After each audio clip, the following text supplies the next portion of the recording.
Ketua Fatay Tayat yang dampingin di Korea Selatan. Yang dampingin teman-teman. Iya. Apa nasihatnya? Di mana kamu berpijak, jadikan tempat itu sebagai ladang dakwah. Nah.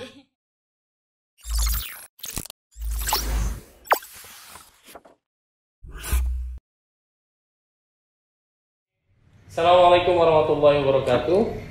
Selamat bertemu dan berjumpa kembali di program Ngabdimas, Pengabdian Masyarakat PPM UIN Sarjana Jakarta.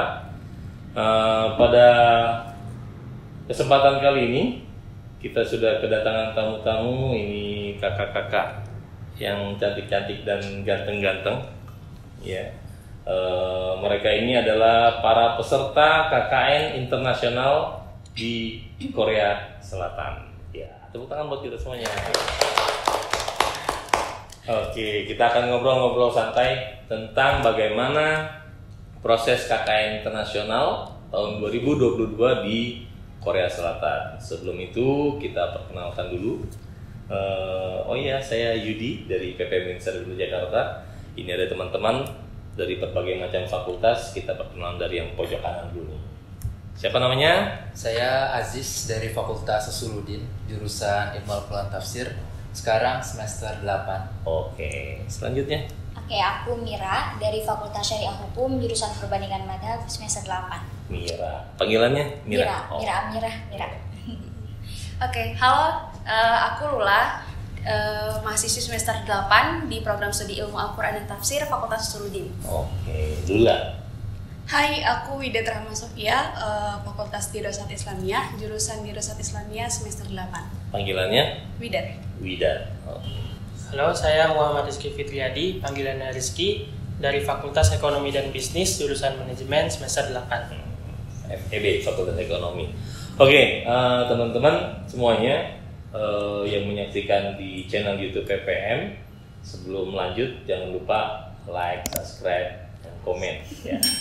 Terutama buat teman-teman yang mau ikut KKN internasional. Wah, ini harus disaksikan, sangat penting informasi dari teman-teman yang sudah melaksanakan. Kita akan tanyakan pengalaman-pengalaman mereka. Oke, yang pertama yang ingin ditanyakan ini, waktu proses pendaftarannya itu bagaimana sih? Kemarin siapa perwakilan aja yang mau jawab? Lula. Kemarin kita itu daftar karena mantengin IG PPM nih Pak. Jadi buat teman-teman yang mau daftar mungkin harus follow Instagramnya PPM yang Jakarta. Instagram PPM. Iya, betul. Baru ya Pak itu. Mengikuti tes wawancara pada saat itu. Kemudian waktu itu ada tes baca Quran ya, baca Quran. Kemudian interview juga, tujuan, terus program apa yang mau dibawa. Pastinya menggunakan bahasa Inggris. Jadi silakan teman-teman dipersiapkan dan jangan sampai lewat tanggalnya, jangan sampai nggak daftar. Selalu stay tune Di Instagram PPM. Itu paling akurat ya. Oke, ada lagi tambahan prosesnya bagaimana? Ada kesulitan nggak menulis esai? Kan menulis esai ya? Iya. Esai ada kesulitan tidak? Kalau secara umum sih aman, cuman ketika wawancara itu kita banyak beberapa pertanyaan itu masalah kesiapan, dan itu memang benar-benar kita tuh ditanyakan seberapa siap sih untuk ikut KKN internasional ini ke Korea, dari segi fisik, mental health, kemudian dari finansial juga dan sebagainya. Itu dia. Jadi mental, secara mental, secara fisik, dan juga secara finansial. Karena ini KKN mandiri, KKN mandiri internasional. Jadi jangan berharap ada bantuan dana dari PPM atau dari UIN, tidak ada. Jadi teman-teman semuanya self funding, self funding. Ada nggak teman-teman yang mencari bantuan dana ke luar? Saya ada. Oh iya, nih pengalaman. Saya waktu itu mencoba untuk membuat proposal, jadi proposal permohonan dana. Segala rangkaian kegiatan nanti sebulan itu saya buat, dan kemudian proposal itu udah jadi, saya mengajukan ke beberapa instansi. Cuman karena ini menyangkut dengan pengabdian, jadi instansi yang dituju pun yang menaungi berkaitan tentang pengabdian. Misalkan seperti Badan Amil Zakat, Basnas, bisa ke kemarin itu saya sempat ke ini Duafa, dompet Duafa. Kemudian ke cabang NU itu Lazisnu. Oke. Lazisnu untuk NU, Lazismu Muhammadiyah juga saya coba. Oke. Yang lain ada yang nyoba juga? Enggak. Cuma punya inisiatif. Ajis doang, yang lain uangnya sudah punya semua. Ajis doang nih kayaknya nih yang butuh tambahan dana dari funding. Jadi boleh ya, teman-teman bagi yang mau ikut KKN internasional itu diperbolehkan untuk mencari dana di luar secara pribadi, secara mandiri ya, secara mandiri. Nah nanti itu manajemennya bagaimana keuangannya, tinggal teman-teman manajemen sendiri. Gitu. Beruntung-untung kalau dapat dana dari CSR misalkan ya, dari perusahaan CSR bisa juga diajukan. Ya. Oke, selanjutnya setelah proses seleksi ternyata teman-teman dinyatakan lulus gitu. Itu ada kendala nggak untuk proses administrasi dan lain sebagainya? Siapa yang mau jawab dulu? Oke. Mungkin setelah kita lulus dari seleksi KKN nasional tersebut kan, alhamdulillah kita lulus berenam gitu. Nah ternyata setelah proses itu ternyata proses kedepannya tantangannya lebih berat lagi Pak. Lebih berat. Dari sisi administrasi visanya gitu kan. Karena kita visa itu kita coba cari-cari informasi sendiri, di mana awalnya itu kita ingin mengajukan sendiri. Gitu tanpa bantuan travel. Kita coba, ada teman saya Aziz juga kebetulan datang ke Cafe Aceh gitu kan, nanya-nanya gimana sih prosesnya, apa aja yang dibutuhkan, berkas-berkasnya gitu kan. Setelah dapat, kita coba kumpulin dulu di rumah. Ternyata kita cari-cari informasi lain, ada yang kurang nih Pak. Kayak misalnya bagaimana kalau yang orang tuanya itu bukan pegawai, karena kan harus siapin SPT pajak gitu kan. Itu penggantinya dari mana, kita cari-cari lagi gitu. Sampai pada akhirnya kita alhamdulillah ketemu jalan keluar itu ada dari travel Pak. Kita akhirnya menghubungi travel untuk pembuatan visa melalui travel gitu. Alhamdulillah dari travel itu meskipun posisinya masih menegangkan gitu Pak ya, belum tentu nih diterima atau enggak gitu kan. Iya, karena visa itu kan dari sana kan, dari negara yang dituju. Tapi alhamdulillah dari travel itu kita dikasih tahu berkas-berkas apa aja yang harus dipenuhin per orangnya gitu. Jadi masing-masing silahkan tuh bebas ditanyakan sama travel ya. Nah dari situ alhamdulillah kita ngajuin travel, meskipun biayanya ada sedikit kenaikan gitu Pak ya. Pasti daripada ngajuin sendiri, tapi alhamdulillah kita lolos. Itu juga seminggu atau 2 minggu sebelum keberangkatan ya Pak. Jadi kayak aduh ini approve nggak di visanya gitu. Tapi buat teman-teman yang nanti insya Allah tahun ini lolos, jadi jangan takut ya, karena itu udah kami lalui semua. Jadi insya Allah ini pengalamannya bisa jadi angkatan pertama. Ini angkatan perdana. Kalian isi ulang. Ya, kalian nanti tinggal melanjutkan, tinggal mengikuti jejak-jejak jalur yang sudah dibuka oleh teman-teman pendahulu kalian. Ya. Nanti juga akan ada konsultasi, proses konsultasi bagaimananya. Nanti kita akan libatkan juga teman-teman yang sudah melaksanakan KKN internasional, baik yang di Korea, yang di Jepang, Malaysia dan lain sebagainya. Ya. Oke, setelah prosedur itu sudah selesai, kemudian tahap pemberangkatan. Ya. Berangkatan itu naik pesawat. Iya dong. Masa naik kapal api, kapal laut nggak mungkin. Oke, naik pesawat itu naik pesawat apa waktu itu? Vietnam Airlines. Berarti harus itu dulu ya, transit ya. Transit, mencari tiket yang murah. Tiket yang murah. Tapi jangan cari dulu sekarang, nanti tunggu lulus dulu baru. Cari tiket pesawat. Tapi bareng-bareng semuanya ya. Bareng-bareng. Nanti berangkatnya bareng-bareng. Artinya harus koordinasi, jangan beli tiket sendiri. Mentang-mentang mau VIP beli tiket sendiri. Business class. Business class atau sewa jet pribadi jangan. Kalau punya duit banyak ya. Oke. Nah, selama di Korea teman-teman ditempatkan satu tempat atau dipencar-pencar?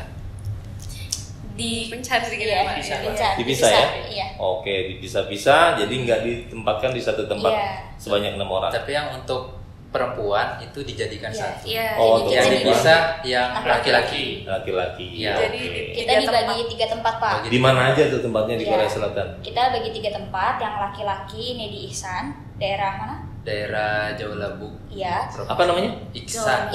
Masjid Iksan. Masjid Iksan. Iya. Masjid Iksan. Terus yang kedua Rizky dia di Gimpo. Gimpo. Iya. Gimpo. Iya, nama Daerah daerah atas Gimpo. dekat Seoul. Gimpo. Iya udah, iya atasnya enak nih daerah Udah Jati. deket Seoul. Ibu kota. Oh, dekat ibu kota. Iya, jadi kalian di pedesaan. Kita di Surabaya ya Pak, jauh.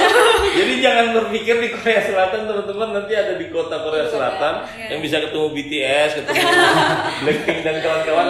No, tidak ya. Iya. Daerah yang ketiga kita perempuan bareng Pak. Kita di daerah Daegu, namanya Masjid Agung Daegu. Daegu ya. Iya, Oke, Masjid Agung Daegu. Jadi hampir rata-rata semuanya base-nya di masjid. Iya, Masjid. anak kita Oke, terjunnya ke masjid. masjid. Itu prosesnya berapa lama? Selama di sana itu berapa hari? Kita 29 hari. Iya. 29. 28 pulang 29 Iya. ya. Iya. Hari 28 hari, hari ke-29 pulang. Pulang. Iya. Ya. Karena kalau tidak pulang maka akan Deportasi. dideportasi. Ya. Karena visanya Itu. sendiri C39 yang maksimal 3 untuk Iya. wisata. Jadi Padahal masih maksimalnya 30 hari. Padahal masih betah. Iya. Siapa yang nggak betah di Korea Selatan? Bisa operasi plastik di sana. Iya, nggak bercanda itu. Oke. Nah, apa aja yang dilakuin selama di sana? Satu-satu dulu nih dari. Perempuan dulu mungkin. Ya oke, boleh. Untuk perempuan mungkin salah satunya teman kami yang belum bisa hadir saat ini karena sakit, saudari Dea. Dia sama saya melakukan program dengan judul halal food. Halal food. Iya, jadi di sana maksudnya kita juga kurang tahu nih, misalnya kita makan daging sapi kan yang kita tahu halal di Indonesia gitu kan. Ternyata di sana yang motong kan bukan muslim, Oke. entah baca bismillah atau apa. Bahkan ayam pun yang biasa kita kenal di Indonesia itu halal, kita nggak tahu kalau di sana tuh halal atau enggak. Iya, belum tentu kan. Iya, bahkan Kalau susu motongnya nggak aja. pakai bismillah kan? Iya. Iya, betul. Susu aja kadang ada gelatin B2-nya atau lain sebagainya. Oke. Nah, karena di Indonesia sendiri kan kalau label halal itu MUI ya Bapak ya. Kalau di sana itu ada namanya KMF. KMF itu Korean Muslim Muslim Federation. Korean Muslim Federation. Nanti kalau misalnya mungkin teman-teman ya yang bisa KKN ke sana, itu ada aplikasi namanya Movco. Jadi kita scan-scan gitu Pak satu-satu. Iya, Oh, barcode oke. makanannya di scan. Oh, Nah, di-scan. dari pihak KMF-nya sendiri udah dibagi per makanan, per minuman, per roti itu halal atau enggak gitu. Ada Ada B2-nya sertifikatnya atau itu enggak, ya. betul. Oke. Terus apa lagi programnya? Ya kemarin juga kalau dari jurusan tafsir itu karena fokusnya mungkin di Quran ya Pak. Jadi sebenarnya kajian-kajian yang berkaitan aswaja karena kebetulan kita bekerja sama dengan PCI NU Korea dan juga Fatayat NU. Jadi kemarin itu membahas tentang bagaimana tuh nilai-nilai seperti tawasud di masa sekarang gitu kan. Moderat, sifat moderat. Moderat. Juga kemarin tahsin Quran karena kan banyak mu'alaf juga ya Pak. Iya. Mu'alaf Iya. dari Vietnam yang mau menikah gitu kan. Ada nggak artis-artis Korea yang kalian Jauh Pak, Daegu soalnya. Jauh ya? Iya, gitu. Dalam lama. Atau juga dari anak-anak kecil yang hasil pernikahan mixed marriage. Jadi kan dia butuh baca Quran juga ya Pak, belajar. Oke. Jadi kita juga ngajar tahsin seperti itu Pak. Oh, belajar ngajar anak-anak ini ya. Iya. Nah, itu ada kesulitan bahasa nggak teman-teman selama di sana? Betul. Kita tuh sempat ngajar ngajar tajwid pakai bahasa Inggris Pak. Iya. Karena Ngajar tajwid pakai? bahasa Inggris. Nah, coba ngajar tajwid pakai bahasa Indonesia aja susah. Ngajar tajwid pakai bahasa Inggris. Iya. Nah, terus gimana itu ngatasinya? Ya kayak gitu Pak.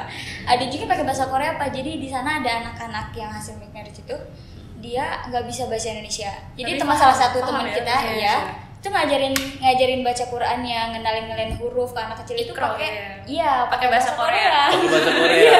Oh, good. Wah, keren. Berarti nanti mungkin akan diprioritaskan yang bisa bahasa Korea. Para K-popers yang mau KKN di Korea ya siap-siap nanti akan ada ujian bahasa Korea. Itu benar. Oke, kalau yang di ini yang laki-lakinya Gimpo. Apa program apa saja yang dilaksanakan di sana? Kalau untuk program sehari-hari mungkin ada program biasa kita bantu operasional masjid gitu Pak ya. Mungkin dari jadi imam, Oke. kemudian jadi khotib sholat Jumat juga. Wah, Kemudian kita bersih-bersih masjid juga kurang lebih sama seperti KKN di Indonesia gitu loh. Cuma bedanya masjid di Korea. jadi Korea. Terus kita juga Itu harian ya? Kenapa? Itu kegiatan hariannya ya? Kegiatan harian. Oke. Nah, kemudian yang intinya itu karena saya dari Fakultas Ekonomi dan Bisnis, jadi saya ngadain seminar tentang investasi dan manajemen keuangan, Pak. Oke, manajemen keuangan masjid berbasis masjid atau gimana? Secara umum, jadi secara gimana umum sih mempersiapkan dana ketika para teman-teman pekerja migran Indonesia ini pulang dari pulang dari Korea gitu. Korea, oke. Karena kan harus ada dana yang disiapkan. Nah itu tuh saya programnya di 3 masjid, Pak. Oh, tidak hanya di Gimpo. Iya, jadi setiap weekend itu pergi ke masjid yang berbeda. Yang weekend pertama ke naik apa perginya?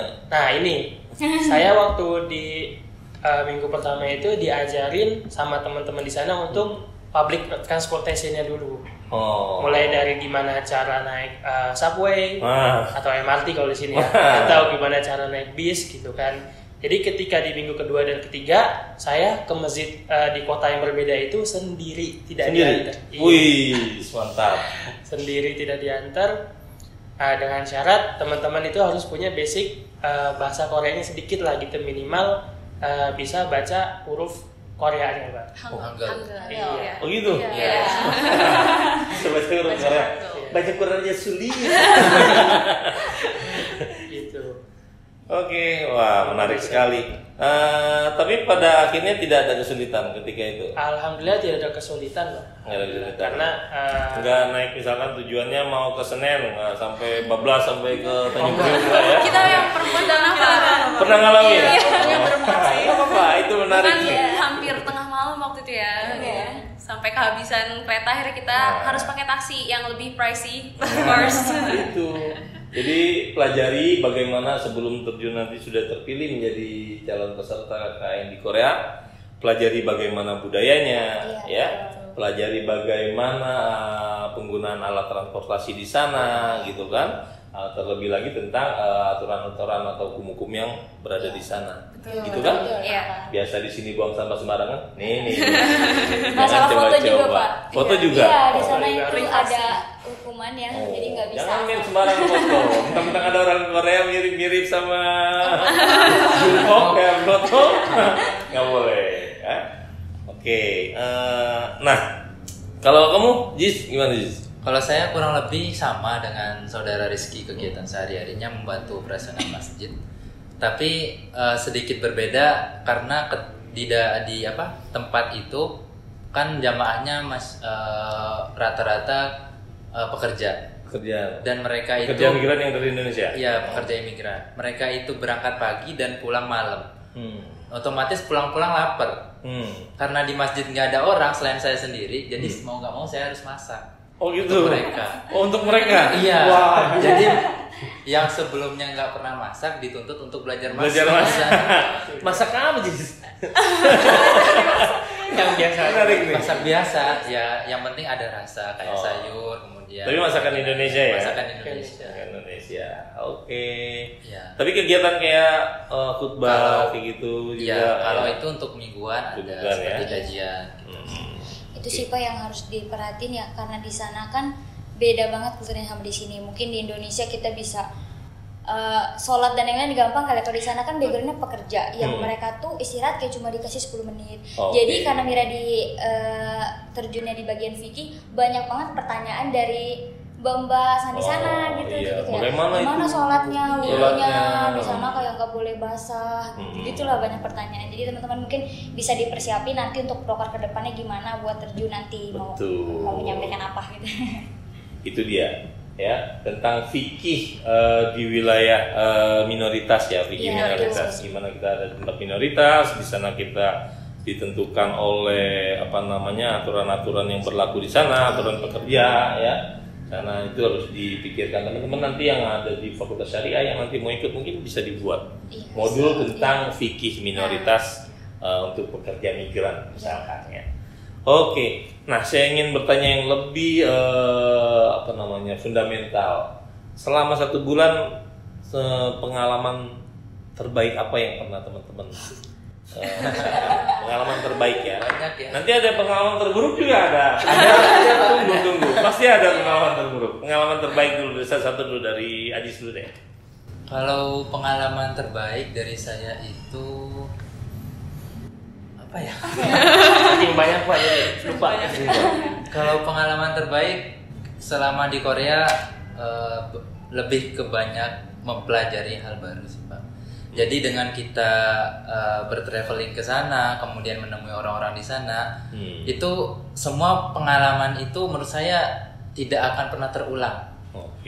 Mungkin terulang tapi nggak akan sama gitu. Ketika kita datang ke sana. Iya. Bagaimana kita menghadapi culture shock di sana. Kemudian masyarakat di sana, kan di sana itu mayoritas Jawa. Bagaimana kerukunan mereka itu sangat erat sekali. Kita harus benar-benar menjaga akhlak.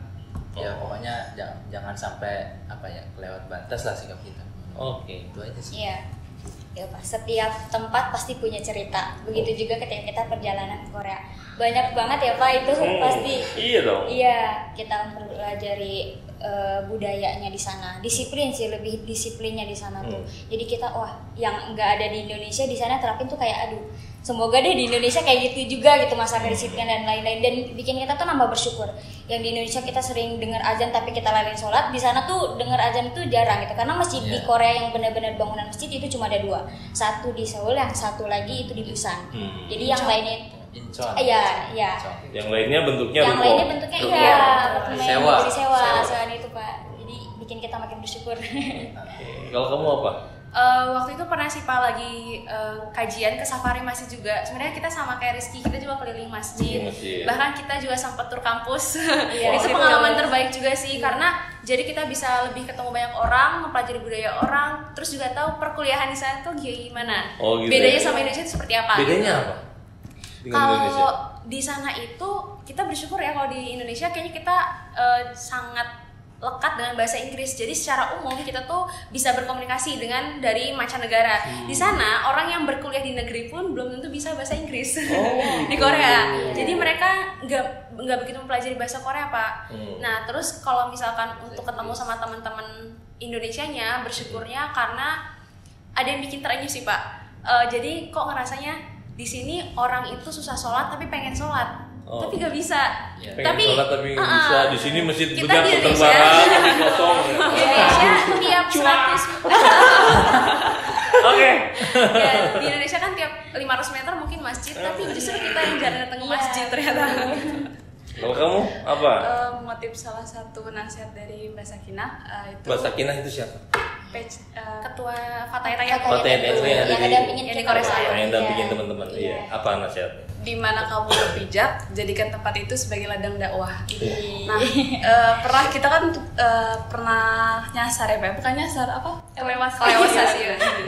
Nah, itu ada salah satu bapak supir taksi yang benar-benar awam sama agama Islam. Gitu. Jadi selama perjalanan kita dari tempat kita yang kelewat stasiun itu sampai akhirnya kita ke tempat tinggal Masjid Daegu itu, kami banyak bercerita tentang apa itu Islam, apakah di negara Indonesia itu semua itu Islam kayak gitu. Jadi kan bapaknya jadi kayak tahu Islam kayak gini, Islam kayak gitu.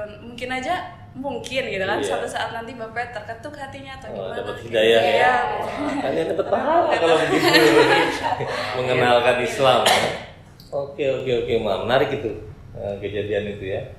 Kalau kamu gimana? Kalau saya sih mungkin lebih ke gimana cara kita problem solving secara mandiri sih Pak. Apalagi di negara orang gitu kan.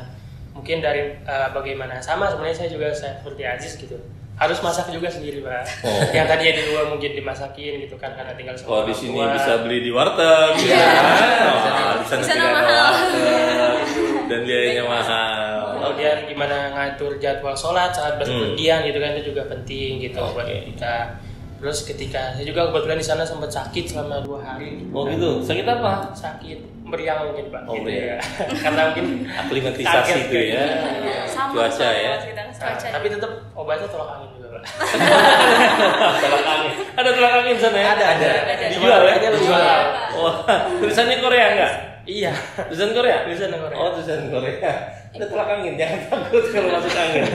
Jadi gimana cara problem solving secara mandiri sih Pak, ngatur jadwal sendiri, gimana kita ketemu sama orang baru di masjid yang baru gitu kan, mungkin gitu. Mantap. Nah itu teman-teman ya, pengalaman menarik yang di Korea Selatan. Selanjutnya pasti ada pengalaman yang tidak menarik. Ini juga harus di-share ke teman-teman lainnya. Apa kira-kira dari Masnya dulu? Iya, kalau dari saya mungkin waktu itu pernah ya ketika lagi di bis gitu kan. Ketika lagi di bis, saya duduk pertama. Kemudian ada orang Korea yang datang. Ada orang datang. Terus setelah itu dia minta agak sonoan dong gitu. Geser gitu. Terus setelah digeser, celana dia ditepuk-tepuk gitu, Pak. Oh, celana dia ditepuk. Istilahnya tuh kayak kotor ya. Karena bersentuhan sama kita. Sama kamu, iya. Oke. Karena mungkin dilihatnya kan di sana tuh muka seperti saya beda banget gitu kan kali, Pak ya. Bukan orang Korea nih ya kan? Nggak operasi plastik soalnya. Mungkin itu sih, Pak, yang paling wah ternyata jadi orang asing di negara orang tuh begini ya. Rasis banget ya. Oke, nggak apa-apa mereka rasis, yang penting kita tidak. Iya. Gitu kan. Next, kamu gimana? Kurang lebih sama kayak Rizky sih, Pak. Apa itu? Sama ditepuk-tepuk juga? Celananya dia apa celana kamu ini ditepuk? Waktu di kereta, Pak. Di kereta bawah tanah itu. Nah, itu kan kita berempat kalau kemana-mana ya, Pak ya. Karena memang dua di antara kami terkendala bahasa, jadi benar-benar gabung terus nih kemana-mana berempat. Waktu di kereta bawah tanah itu sebelah kanan cuma ada 3 kursi, sebelah kiri 1 kursi. Akhirnya saya duduk di situ. Nah, di situ ada kayak sepasang couple mungkin ya, Pak ya. Sepasang couple gitu duduk di sebelah saya, di sini kosong. Pas saya duduk, dia langsung diri. Mereka berdua itu langsung diri. Langsung diri. Karena di sana kan summer ya, Pak ya. Pakaian mereka ya you can see me gitu kan. Nah, kami berempat jadi kan. Jadi kalian datang ke sana ketika summer ya? Iya. Nggak bisa ngeliat itu dong, ngeliat apa namanya salju. Iya. Lagi panas-panas. Sama kayak Jakarta sebenarnya. Iya. Nah, jadi karena kita berempat pakai kerudung gitu kan, Pak, sangat Aneh identitas mungkin, Islam ya. mungkin ya. Terus habis itu mereka. Oke, kalau kamu gimana, ada pengalaman kurang mengenakan? Jadi sebenarnya pokoknya yang teman-teman lihat di drama Korea itu nggak sama persis kayak ada di Korea. Jadi jangan berharap banyak teman-teman kayak kalau di drakor mungkin romantis, itu aslinya enggak gitu. Bahkan tingkat KDRT, pelecehan sosial, seksual kayak yang di masyarakat, kemudian juga bullying itu sangat tinggi, Pak, di sana. Dan rasis juga. Jadi kalau di mana-mana gitu ya ketemu orang yang tanya ini apa sih gitu, pakai apa sih gitu, aksesoris apa sih ini? Iya, itu lagi samar, udah copot aja panas, gerah gitu. Jadi biasanya kita kayak terus dikira udah nikah juga, karena kalau di Korea itu kan karena terbiasa sehari-hari pakai pakaian terbuka, biasanya perempuan yang pakaian panjang itu sudah menikah. Jadi tanya emang udah nikah gitu? Budayanya gitu. Iya, padahal ini kan maksudnya memang pakaian kami gitu sebagai muslimah seperti itu. Oke, menarik tuh teman-teman. Jadi jangan kaget sana terus udah nikah. Padahal masih mahasiswa dan belum nikah. Kamu gimana? Bukan kayak mungkin lebih ke lucu kali ya, Pak. Jadi kita jajan gitu, Pak, explore gitu. Ada ajuma-ajuma gitu ya, bahkan kayak Almoni kayak nenek-nenek yang udah bibi kali ya gitu, duduk di samping. Terus dia gini-gini, Pak. Gini-gini. Ternyata orang yang di samping itu orang gila, Pak. Oh gitu. Jadi ada juga di sana gitu. Ya, Ada ya? Ada ternyata Kak, itu dibilangin, jadi ada kayak mahasiswa yang kuliah di sana. Dia ngomong pakai pakai Inggris gitu, bilang samping kamu tuh dia ya gitu gangguan jiwa kayak gitu. Terus disuruh menghindar lagi. Ya. Aku kan juga bingung, takutnya pergi nanti dikira aduh nggak sopan nih, lagi diajak ngobrol malah pergi. Tapi ternyata dia orang gila. Oke. Kalau kamu aja gimana? Kalau saya pernah suatu malam, jadi ketika itu kan sempat ada pindah setan masjid. Oh, kirain di Korea ada setan juga. Kan Kamu pocong. Tidak, di satu masjid. Sempat pindah masjid. Ketika malam jam 12 malam saya pulang sendiri, dan dari stasiun ke tempat masjid saya itu cukup jauh, Pak. Pas saya di tengah jalan ada nenek. Kamu jalan kaki? Jalan kaki. Oke. Ya, karena di sana memang budayanya biasa Jalan kaki. Enggak mau. Ada nenek-nenek datang ke saya ngomong bahasa Korea, seolah-olah menunjukkan ke suatu tempat gitu, tapi saya nggak tahu itu apa. Nah, setelah saya ikut nenek itu, saya kan pengen tahu orangnya tuh kepoan gitu, Pak. Kamu mau ikutin? Saya datangin gitu, Pak. Saya datangin. Dan jangan nenek gayung lagi. Tahu nenek gayung nggak tahu ya? Tahu ya. Oh, masih segenerasi. Terus.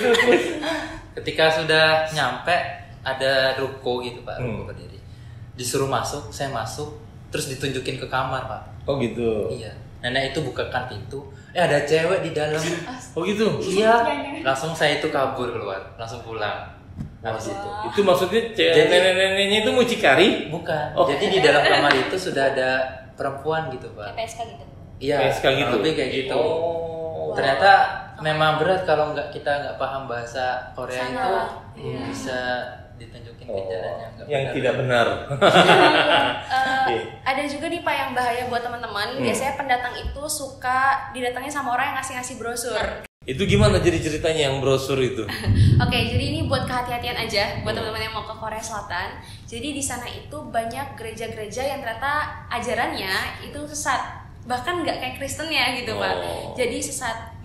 Biasanya tuh ada misionaris yang tahu-tahu kayak nih ambil gitu, ngasih brosur, dan biasanya tuh kayak diundang dulu Pak ke rumahnya buat diajak makan, dibaik-baikin, dijanjiin visa kamu saya perpanjang, kamu saya cari kerjaan di sini. Jadi siapa orang yang nggak tertarik gitu kan, apalagi kalau orang yang memang kesana tujuannya untuk kerja gitu. Jadi hati-hati aja teman-teman kalau ada yang tiba-tiba baik, tiba-tiba baik tuh harus dicurigain juga di Korea. Dan mudah percaya dengan orang asing ya. Oke, selanjutnya selama di sana teman-teman itu nyewa atau tinggal di mana tempat tinggalnya? Kita di masjid Pak. Di masjid. Jadi disediakan ruangan di masjid. Iya. Oke, disediakan ruangan di masjid, jadi tidak perlu nyewa. Jadi jangan berharap KKN di Korea Selatan tinggalnya di hotel. Ya. Tapi tenang teman-teman, di masjid juga bukan yang kita tidur di bawah, nggak sediakan kasur. Sudah disediakan kasur, selimut, ada AC-nya juga. Ada AC-nya. Ya mirip-mirip lah sama hotel di Jakarta. Oke. Nah selanjutnya dokumen-dokumen apa saja yang diperlukan buat selama teman-teman berangkat, proses persiapan berangkat ke sana itu? Kalau di sana itu karena kita butuh visa ya Pak, buat visanya itu ada rekening koran, kemudian juga ada foto ukurannya sesuai tentunya ya dengan syarat dari Korea Selatan gitu. Terus juga kemarin ada surat izin dari orang tua, karena kan kita masih mahasiswa ya, jadi perlu ada tanda tangan dari wali. Kemudian juga ada dana endapan, itu fungsinya supaya tidak dikhawatirkan teman-teman ini kesana itu buat kabur dari Indonesia gitu. Jadi dipastikan teman-teman punya dana buat selama tinggal di sana gitu. Itu minimal 30 juta ke Korea kemarin yang biasa. Kemudian teman-teman juga hati-hati saat pengurusan berkas, karena kalau gagal itu harus nunggu 3 bulan Pak.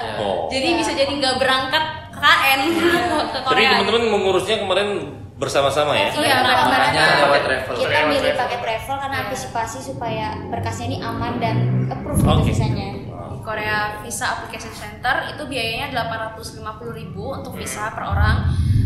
Cuma karena pakai travel agent kemarin nambah 500, jadi itu perkiraan gambaran buat teman-teman kalau mau buat visa sendiri dan juga travel gitu. Oke, itu teman-teman ya. Nah sekarang keseluruhan biaya yang dikeluarkan teman-teman selama KKN di Korea, apakah variatif sama atau gimana? Variatif ya. Kalau kamu berapa? Kalau saya mungkin minimal sekali ya, karena di sana nggak banyak jajan, dan ketika jalan-jalan itu ada dana gitu, pasukan dana bantuan dari warga Indonesia yang di sana. Jadi kurang lebih kalau nominal nggak nyampe 5 apa 5? Nggak nyampe 5 juta? Iya kalau buat daily-nya doang tapi. Buat daily. Belum tiket pesawat? Belum. Oh, dengan total tiket pesawat? Kalau udah tiket pesawat kita kan pribadi masing-masing berapa 10 juta pulang pergi. Tapi itu karena mepet sih Pak. Sebenarnya kalau misalnya teman-teman kayak mesen tiketnya gitu, lebih awal jauh, itu bisa PP 6 juta. 6 juta aja. Tergantung harga tiket kan fluktuatif ya. Iya. Cuman masalahnya kita kemarin sempat bimbang Pak untuk pemesanan tiket, takutnya ketika kemarin tuh visanya belum muncul, tapi kita udah berani tiket, tiba-tiba visanya nggak muncul, hangus tiketnya. Kalau kamu berapa? Dengan tiket Pak, kalau dengan tiket, visa dan uang jajan kurang lebih 20. Sekitar 20 ya. Oke. Kalau aku 17-18 ya, itu juga udah termasuk tiket pesawat 10, terus buat visa 1,3 setengah, terus PCR itu 1 juta di Korea, di Incheon itu teman-teman langsung PCR Pak, jadi nggak boleh kemana-mana dulu kalau belum PCR. Terus tapi juga yang terbaru itu udah nggak perlu PCR. Iya sekarang udah nggak ada. Beda lagi kan? Lebih murah. Oh gitu. Positif kemarin. Oke, terus? Kalau saya mungkin sama di sekitar 18 sampai 19 sih Pak. Semuanya. Kalau saya mungkin sama seperti aja sih paling sekitar 15 juta lah. Cowok lebih murah ya, lebih karena samponya itu pakainya setengah dari cewek gitu. Sabunnya juga kan secukupnya. Makan juga Buat sebulan tuh udah worth it banget sih Pak kalau di Korea, karena kan kita nggak ada biaya tempat tinggal. Terus kalau buat makan tuh dapat pasokan ayam, daging sapi yang udah pasti halal. Jadi paling dari kalau, pengurus masjid itu betul, ya. Buat jajan sehari-harinya aja paling siapin ya. Sama ongkos buat mobilisasi. Iya. Oke, itu teman-teman ya gambaran secara umum tentang KKN di Korea Selatan. Jadi persiapkan diri kalian yang mau KKN di Korea Selatan tahun ini ya, dan persiapan fisik, persiapan mental, dan persiapan finansial. Dan jangan lupa ya follow Instagram PPM kalau mau tahu update info tentang KKN. Oke, itu saja Abdimas kali ini. Nanti kita ketemu lagi dengan program Abdimas yang lainnya dengan negara yang lain ya. Ini dengan Korea, besok ada Jepang, ada lagi Malaysia dan lain sebagainya. Sampai ketemu. Atas nama tim PPM, terima kasih sudah menyaksikan podcast ini. Billahi taufiq wal hidayah. Assalamualaikum warahmatullahi wabarakatuh. Sampai jumpa. Apa namanya? Annyeonghaseyo. Kamsahamnida.